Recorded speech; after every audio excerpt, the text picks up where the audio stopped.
पुण्यामधल्या कार्यक्रमामध्ये उपमुख्यमंत्री अजित पवारांची फटकेबाजी पाहायला मिळाली। मागचा आणि आताचा अजित पवार यामध्ये खूप मोठा फरक झालेला आहे। आधी चूक केली तरी साहेब पांघरूण घालायचे, आता आपलंच आपल्याला पांघरूण घालावं लागतंय अशी कबुली अजित पवारांनी या कार्यक्रमात दिली।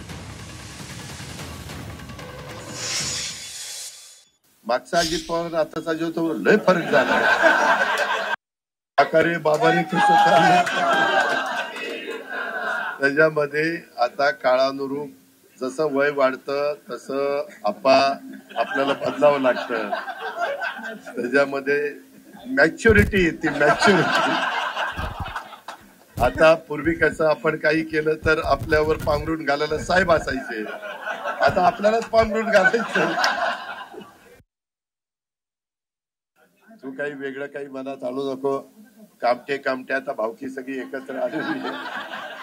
त्याच्यामुळं काही कुणी अरे चुलत्या पुतण्याचं मला नको सांगू,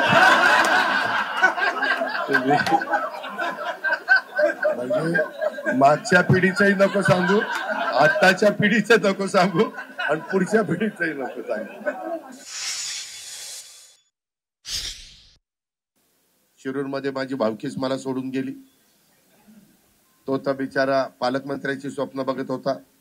त्याला वाटलं की सगळेच दादाच्या बरोबर गेले, आता आपण इकडे राहिलो की आपलंच सरकार येणार, आपण पालकमंत्री होणार, आपण मग सगळीकडे काम करणार। ठीक आहे, प्रत्येकाचं स्वप्न असलं पाहिजे, प्रत्येकाचं ध्येय असलं पाहिजे, त्याही बद्दल कुणाचं दुबत असण्याचं कारण नाही।